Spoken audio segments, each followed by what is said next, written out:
సాయినాథాయ నమః. శ్రీ సాయి సచ్చరిత్రము 2వ రోజు పారాయణం. శుక్రవారం 8వ అధ్యాయం. మానవ జన్మ ప్రాముఖ్యము, సాయిబాబా భిక్షాటనము, బాయిజాబాయి సేవ, సాయిబాబా పడకజాగా, కుశాల్ చందుపై వారి ప్రేమ. మానవ జన్మ యొక్క ప్రాముఖ్యము.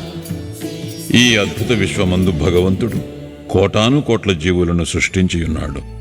దేవ యక్ష గంధర్వాదులు, జంతు కీటగాదులు, మనుష్యులు మొదలగు వారిని సృష్టించాను.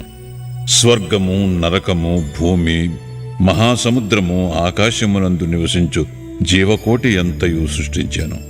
వీరిలో ఎవరి పుణ్యం ఎక్కువగునో వారు స్వర్గమునకు పోయి వారి పుణ్యఫలమును అనుభవించిన పిమ్మట త్రోసివేయబడుదురు.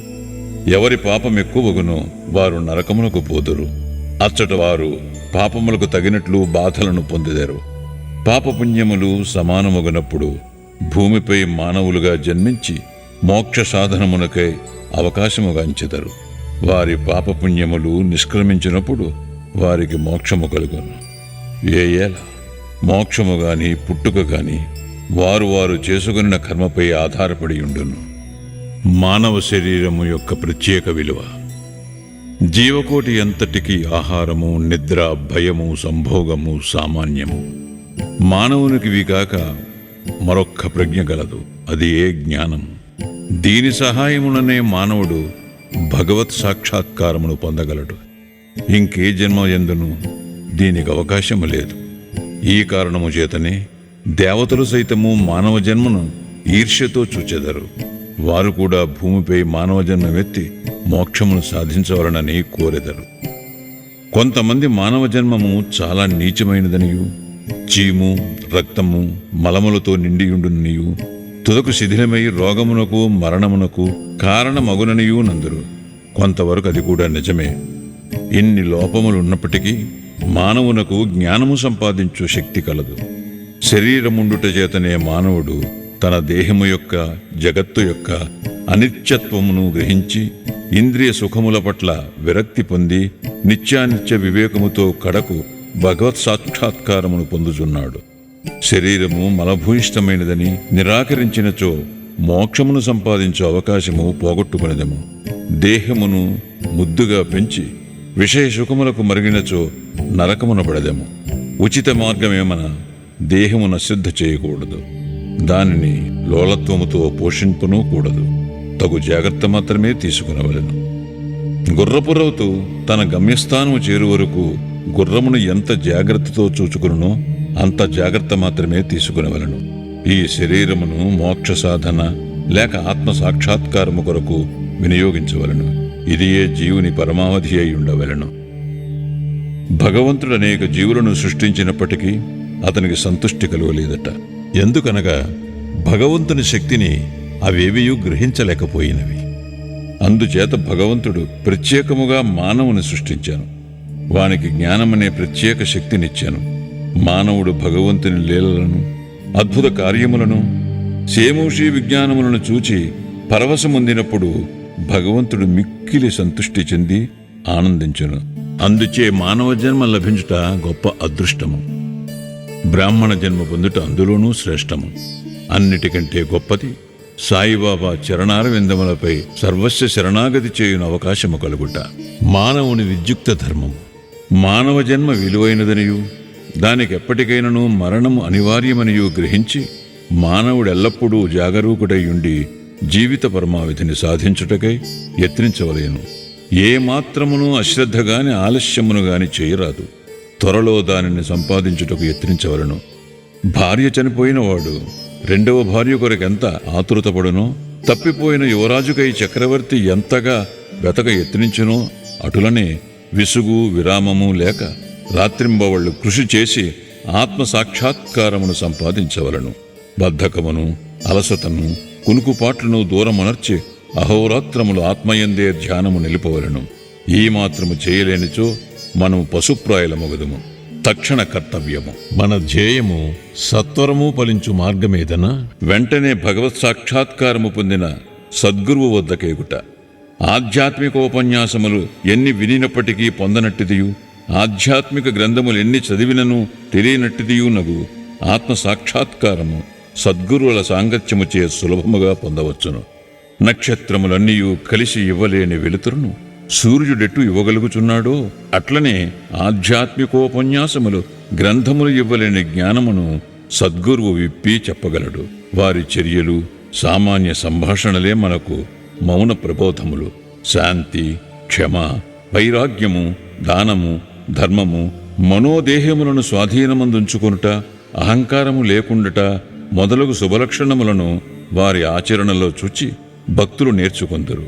వారి పావన చరితములు భక్తుల మనములకు ప్రబోధము కలుగజేసి వారిని పారమార్థికముగా ఉద్ధరించును. సాయిబాబా అట్టి మహాపురుషుడు, సద్గురువు. బాబా సామాన్య ఫకీరు వలె సంచరించుచున్నప్పటికీ వారెప్పుడునూ ఆత్మానుసంధానమునందే నిమగ్నులగుచుండెరి. దైవభక్తి గల పవిత్ర హృదయులు వారికి సదా ప్రీతిపాత్రులు. వారు సుఖములకు పొంగువారు కారు, కష్టముల వలన కృంగిపోవారు కారు. రాజైనను నిరుపేదైనను వారికి సమానమే. తమ దృష్టి మాత్రమున ముష్టివాణిని చక్రవర్తిని చేయగల శక్తి ఉన్నప్పటికీ బాబా ఇంటింటికి తిరిగి భిక్షనెత్తిడివారు. వారి భిక్ష ఎట్టిదో చూద్దాము. బాబా యొక్క భిక్షాటనము. షిరిడీ జనులు పుణ్యాత్ములు. ఎందుకనగా వారి ఇండ్ల ఎదుటనే కదా బాబా భిక్షుకుని వలె నిలచి, అమ్మా రొట్టె ముక్క పెట్టు అనుచూ దానిని అందుకున్నట్టుకు చేయి సాచిడేవారు. చేత ఒక రేకు డబ్బా పట్టుకుని భుజానికి ఒక గుడ్డజోలి తగిలించుకుని భిక్షాటనకు పోయేవారు. బాబా కొన్ని ఇండ్లకు మాత్రమే భిక్షకు పోయేవారు. పులుసు, మజ్జిగ వంటి ద్రవ పదార్థములు, కూరలు మొదలుగున్నవి రేకు డబ్బాలో పోసుకొనడేవారు. అన్నము, రొట్టెలు మొదలుగున్నవి జోలులో వేయించుకునేవారు. బాబాకు రుచి అనున్నది లేదు. వారు జిహ్మను స్వాధీనం అందించుకునేది కాన అన్ని పదార్థములను రేకు డబ్బాలోనూ జోలెలోనూ వేసుకునేవారు. అన్ని పదార్థములను ఒకేసారి కలిపివేసి భుజించి సంతుష్టి చెందేవారు. పదార్థములు రుచిని పాటించేవారు కాదు. వారి నాలుకకు రుచి అనున్నది లేనట్లే కనిపించుచుండెను. బాబా భిక్షకు ఒక పద్ధతి, కాలనియమము లేకుండెను. ఒక్కొక్క దినము కొన్ని ఇండ్ల వద్ద మాత్రమే భిక్ష చేసేవారు. ఒక్కొక్కసారి 12 సార్లు కూడా భిక్షకు వెళ్ళేవారు. భిక్షలో దొరికిన పదార్థములనన్నిటినీ ఒక మట్టి పాత్రలో వేసేవారు. దానిని కుక్కలు, పిల్లులు, కాకులు బిచ్చరవిడిగా తినుచుండేవి. వాటిని తరిమేవారు కాదు. మసీదు తుడిచి శుభ్రము చేయు స్త్రీ 10-12 రొట్టె ముక్కలను నిరాటంకంపుగా తీసుకునిచుండేది. కుక్కలను, పిల్లులను కూడా కలలో సైతము అడ్డు పెట్టని వారు ఆకలితోనున్న పేదల ఆహారములకు అడ్డు చెప్పుదురా? ఫకీరు పదవియే నిజమైన మహారాజు పదవి అని, అదే శాశ్వతమని, మామూలు సిరి సంపదలు క్షణభంగురాలని బాబా అనుచుండేవారు. ఆ పావన చరిత్రని జీవితము వంటి జీవితమే కదా మిగుల ధన్యమైనది. మొదట షిరిడీ ప్రజలు బాబాను ఒక పిచ్చి ఫకీరుని భావించి అటులనే పిలిచెడవారు. భోజనోపాధికై రొట్టెముక్కలకై గ్రామంలో భిక్షనెత్తి పొట్టపోసుకనుడు పేద ఫకీరన్నా ఎవరికైనా గౌరవము ఏమియుండును. కాని ఈ ఫకీరు పరమ విశాల హృదయుడు, ఉదారుడు, ధనాపేక్ష లేశమాత్రము లేని నిరాసక్తుడు. బాహ్య దృష్టికి వారు చెంచులునిగను స్థిరత్వము లేని వారిగను కనిపించునను లోన వారు స్థిరచిత్తులు. వారి చర్యలు అంతుబట్టనివి. ఆ కుగ్రామములో కూడా బాబాను ఒక గొప్ప మహాత్మునిగా గుర్తించి సేవించిన ధన్యజీవులు కొంతమంది గలరు. అట్టి వారిలో నొకరి వృత్తాంతం ఇక్కడ చెప్పబోచున్నాను. బాయిజాబాయి యొక్క ఎనలేని సేవ. తాత్యాకోతే పాటిల్ తల్లి పేరు బాయిజాబాయి. ఆమె ప్రతిరోజు మధ్యాహ్నము తలపై ఒక గంపలో రొట్టె కూర పెట్టుకొని సమీపమందు ఉన్న చిట్టడివిలో ముండ్లు పొదలు లెక్క చేయక క్రోసుల కొద్దీ దూరము నడిచి ఆత్మధ్యానములో నిశ్చలముగా ఎక్కడో కూర్చునియున్న బాబాను వెతికి పట్టుకొని భోజనము పెట్టుచుండెను. బాబాకు సాష్టాంగ నమస్కారము చేసి వారి ఎదుట విస్తరొకటి వేసి తాను తెచ్చిన రొట్టె కూర మొదలగు భోజన పదార్థములను వడ్డించి కొసరి వాటిని బాబాచే తినిపించుచుండెను. ఆమె భక్తి విశ్వాసములు అద్భుతమైనవి. ఎనలేని ఆమె సేవను బాబా చివరి వరకు మరువలేదు. ఆమె సేవకు తగినట్లు ఆమె పుత్రుడగు తాత్యాపాటీలను ఎంతో ఆదరించి ఉద్ధరించెను. ఆ తల్లి కొడుకులకు బాబా సాక్షాత్ భగవంతుడనే విశ్వాసముండెను. కొన్ని సంవత్సరముల తదుపరి బాబా అడవులకు పోవటం మాని మసీదులోనే కూర్చుండి భోజనము చేయసాగిరి.